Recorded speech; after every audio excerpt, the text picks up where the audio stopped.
What is up and welcome back, guys. Today's going to be a little bit of a short video just because, well, Subaru hasn't gave me those fuel lines, so we can't put on the intake manifold yet. That's the one big thing we want to put on, but we can't do it if we don't have the lines. So essentially what we're going to be doing is we're going to be finishing up this area.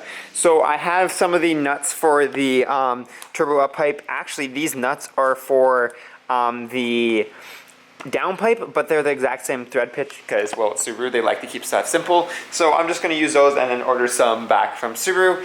So not really that big of a deal, but we're going to put them on. So we have 1, 2, 3, 4. We got 4 sitting there ready to go. So we'll put those guys all on.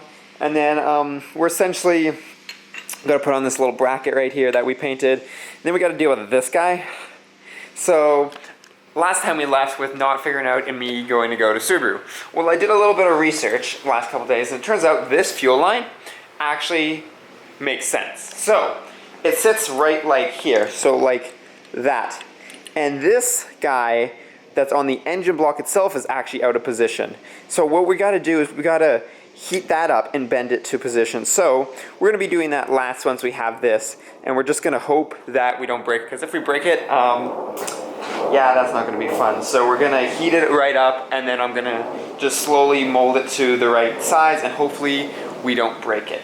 But the one big thing, one fun thing we'll be doing today for performance parts is this guy. As I said last time, we were going to install this when we were ready to put the turbo in its position. So that's what we're going to be doing today. We're going to be putting on the Thermal Zero heat blanket for the turbo. So this thing essentially keeps all the hot metal from heating up the engine bay. So it sits on your exhaust housing, and then you just tie it together with some wire from down here.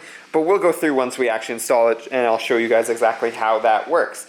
But first thing is to get this guy on properly and fix up this bracket.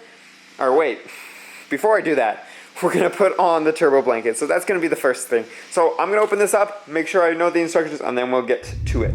Wait a minute, the turbo's off. It's on the ground. So I decided to take it off to put on the blanket. Just made it way easier. It also provides us access to do this little clamp right here, which was a lot easier.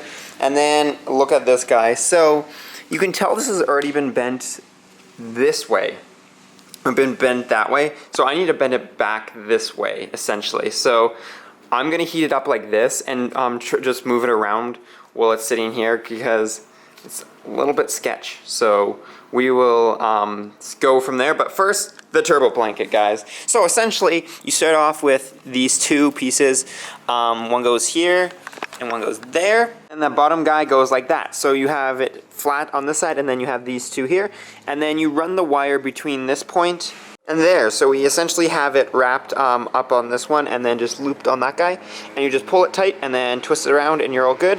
And then you want to put this one on here and then loop it around, and then there you go, you got the turbo blanket on. So you can readjust it, but I found that this little notch right here goes perfectly around here, and then it just ties in here, and then you can keep the bottom level with this flange right here, and it fits pretty good. Then I just kind of tucked it in, so you know, if you look at turbo blankets, the way they like fold in, so like that. And this is really keeping the heat in the exhaust housing rather than heating up your whole engine bay. But I was noticing I only have one stud on this turbo, so what I'm going to do before I put those nuts on is I'm going to try to see if I can get a couple more studs out of the turbo. I have no idea if that's going to work, so we'll use a little bit of propane, and I will catch up to you guys once I get it, because who knows, it might not work, so we'll see. That didn't work. I just completely destroyed those studs, so that's not going to happen. So we'll have to order some new studs for that. They just like sheared off, like the nuts just went through the studs, so I guess they're probably a little heat treated, so we'll leave that at that. So now it's pretty much time to see if we can bend that. So I'm going to get the propane bottle so we can heat it up so it's a little more flexible. But essentially what we want to do is return this to its original shape. Because as you can see, it goes and does this little S here. It should be actually straight. So essentially we want to bring this whole section that away a bit. So I'm going to heat it up and then we'll go from there, but I got to get the propane bottle first. So I've just been heating up a little bit with a propane torch, and then I put this guy on so I could have a little bit of leverage. And so this is what I'm doing. I'm essentially putting it up where it should be, and I'm looking. So essentially it needs to be bent a little more that way. So kind of just being very, very gentle, barely any force, heating it up and going at it. But as you can see, it's still bent out of shape, but I really, if it doesn't want to go away, I'm not going to force it, because that would be the worst thing to break off, because as I said, it runs all the way to the cams up front. I just dropped the turbo on there just to even just take a look and see how close we are. I didn't attach anything, as you can obviously see, but I just put it on there just to see how close we are. We are getting super close, guys. Look at that. We are only about 5 or 6 degrees out of it there. It's kind of hard for you guys to see with the lighting, but we're so close. So gonna hit it with some heat again, and then just bend it just that little tiny bit more we need, and then we're essentially ready to mount the turbo up for one final time. Now that the turbo's back off, we have one more chance, or not one more chance, but I think we should have one more heat of this whole thing. So I just kind of try to heat it up with the turbo on it. It's a little bit sketchy, there's those hoses there, so what we're going to do is we're going to heat it up like this, and then we're going to go ahead and bend it.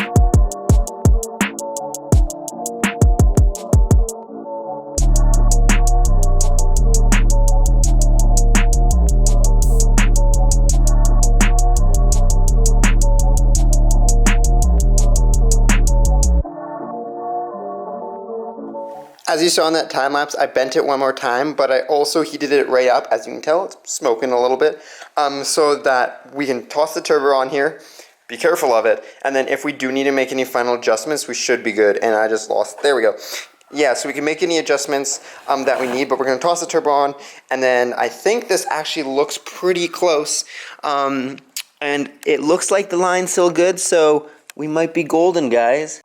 It's like on there by a little bit, and look how close we are, guys. So one more heat cycle and I think we should be good to go. So it's attached, and it's attached. We got it, guys.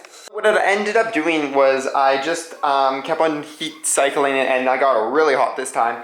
I put on one of my gloves on top of my gloves I'm wearing right now, and I just tightened it down here, and then I kind of just forced it to go, and then look at that. So that's the actual way it's supposed to be lined up. I don't know how the previous owner had it.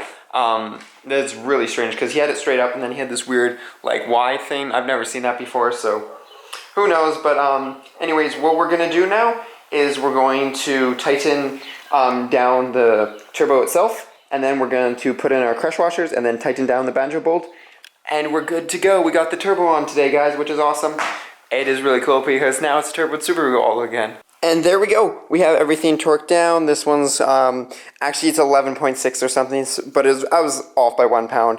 And the rest are like 25.8, so they're all torqued down. We got our clamps back on our coolant line and our oil return line. So I still haven't told you what those hoses are for, and I'm still not going to tell you what they're for. But if you've been around Subarus and you kind of notice where these hoses are going, you honestly probably will know what I'm going to be putting in. But if you guys know, you know, try to guess it down in the comment section. But it is something that a lot of Subarus have because, well, it's a Subaru thing. But also a lot of other cars have. But anyways, I think that is going to be it today. I might paint some more things or whatever. But that's about it for the video because, well, you guys don't want to see me paint. So until next video, peace out and stay humble.